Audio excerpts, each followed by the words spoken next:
Assalamualaikum warahmatullahi wabarakatuh. Kembali lagi, kali ini kita akan membahas tentang sistem dan struktur politik dan ekonomi Indonesia pada masa demokrasi parlementer dari tahun 1950 sampai 1959.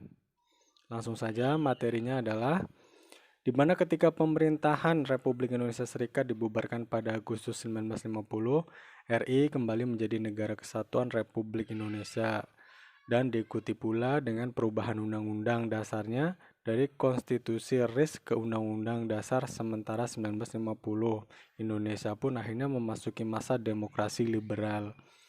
Demokrasi liberal di Indonesia memiliki ciri banyaknya partai politik yang saling berebut pengaruh untuk memegang tampuk kekuasaan. Pembahasan pertama mengenai perkembangan politik masa demokrasi liberal, yaitu dalam bidang sistem pemerintahan, di mana ketika Indonesia kembali menjadi negara kesatuan, sebagai landasan hukum Republik Indonesia adalah menggunakan Undang-Undang Dasar Sementara 1950. Sistem pemerintahannya adalah parlementer, kabinet, sewaktu-waktu dapat dijatuhkan oleh wakil-wakil partai dalam parlemen. Salah satu ciri yang nampak dalam masa ini adalah sering terjadi penggantian kabinet ya. Dari tahun 1950 sampai 1959 terjadi silih berganti kabinet mulai dari kabinet Nasir, kabinet Sukiman, kabinet Wilopo, kabinet Ali Sastro Amijoyo I, kabinet Burhanuddin Harahap, kabinet Ali Sastro Amijoyo II, dan kabinet Juanda. Kemudian mengenai sistem kepartaian di sini ada beberapa partai yang muncul pada saat itu, diantaranya adalah Partai Masyumi, PNI, PSI, PKI, PBI, PRJ, Parkindo, PRS, Permai, dan PKRI. Di mana sistem kepartaian yang dianut pada masa demokrasi liberal adalah multipartai, ya, di mana partai-partai politik yang ada saling bersaing, saling mencari kesalahan dan saling menjatuhkan. Partai-partai politik yang tidak memegang jabatan dalam kabinet dan tidak memegang peranan penting dalam parlemen sering melakukan oposisi yang kurang sehat dan berusaha menjatuhkan partai politik yang memerintah.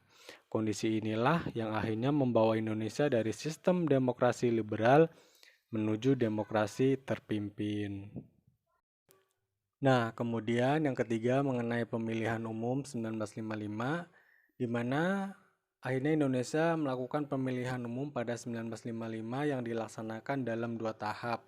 Tahap pertama yaitu untuk memilih anggota parlemen yang dilaksanakan pada 29 September 1955, dan tahap kedua adalah untuk memilih anggota Dewan Konstituante ya, yang dilaksanakan pada 15 Desember 1955. Pemilihan umum untuk anggota DPR, di mana perolehan suara terbanyak adalah didapat oleh PNI, Masyumi, Nahdlatul Ulama, dan PKI.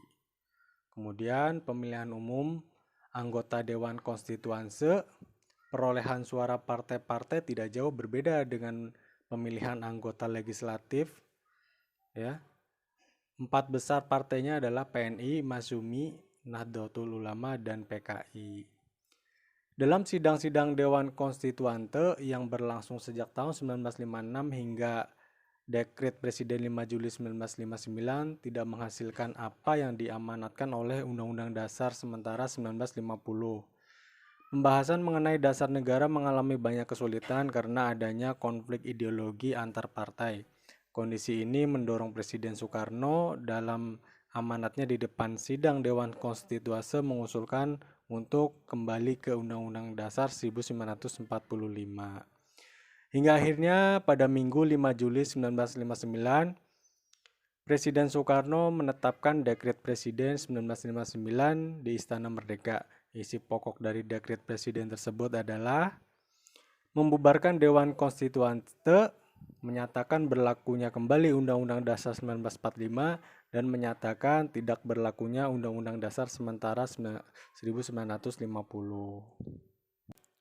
Kemudian yang B adalah mencari sistem ekonomi nasional, di mana pemikiran ekonomi pada 1950-an pada umumnya merupakan upaya mengubah struktur perekonomian kolonial menjadi perekonomian nasional. Warisan ekonomi kolonial membawa dampak perekonomian Indonesia banyak didominasi oleh perusahaan asing dan ditopang oleh kelompok etnis Cina sebagai penggerak perekonomian Indonesia. Sumitro Joyo Hadikusumo berpendapat bahwa pembangunan ekonomi nasional membutuhkan dukungan dari kelas ekonomi menengah pribumi yang kuat. Gagasan Sumitro kemudian dituangkan dalam program Kabinet Natsir dalam wujud Pencanangan Rencana Urgensi Perekonomian atau RUP. Program ini antara lain mencadangkan impor barang-barang tertentu bagi kelompok bisnis pribumi, serta membuka kesempatan bagi para pedagang pribumi membangun basis modal di bawah perlindungan pemerintah. Upaya yang dilakukan pemerintah adalah memberi peluang usaha sebesar-besarnya bagi pengusaha pribumi dengan bantuan kredit. Sayangnya dalam pelaksanaan muncul masalah karena pemberian lisensi impor banyak yang disalahgunakan. Mereka yang menerima lisensi bukanlah orang-orang yang memiliki potensi kewirausahaan yang tinggi, namun orang-orang yang mempunyai hubungan khusus dengan kalangan birokrat yang berwenang mendistribusikan lisensi dan kredit. Penyelewengan lain adalah dengan cara mendaftarkan perusahaan yang sesungguhnya merupakan milik keturunan Cina dengan menggunakan nama orang Indonesia pribumi, di mana perusahaan yang lahir dari kerjasama tersebut dikenal sebagai perusahaan Alibaba, di mana Ali mewakili pribumi dan Baba mewakili warga keturunan Cina. Usaha lain yang dilakukan pemerintah untuk meningkatkan pengusaha pribumi dilakukan melalui gerakan Asaat. Ya. Dukungan dari pemerintah terhadap gerakan ini terlihat dari pernyataan yang dikeluarkan pemerintah pada Oktober 1956 bahwa pemerintah akan memberikan lisensi khusus pada pengusaha pribumi. Ternyata kebijakan pemerintah ini memunculkan reaksi negatif, yaitu muncul golongan yang membenci kalangan Cina.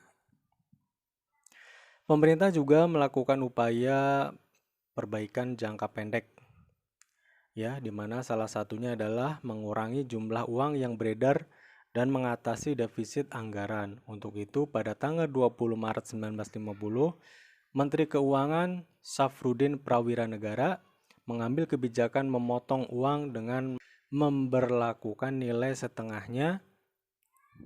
Kebijakan ini dikenal dengan istilah gunting Safrudin.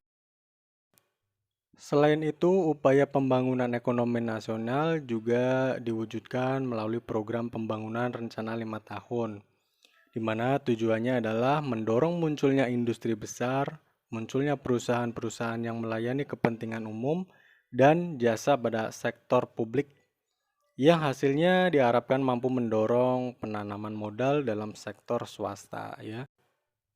Kemudian usaha pembangunan ekonomi nasional lainnya dijalankan dengan kebijakan nasionalisasi perusahaan-perusahaan asing, ya. Banyak perusahaan-perusahaan asing yang dinasionalisasi, contohnya Deja Vice Bank yang akhirnya sekarang menjadi Bank Indonesia, dan masih banyak perusahaan-perusahaan lain.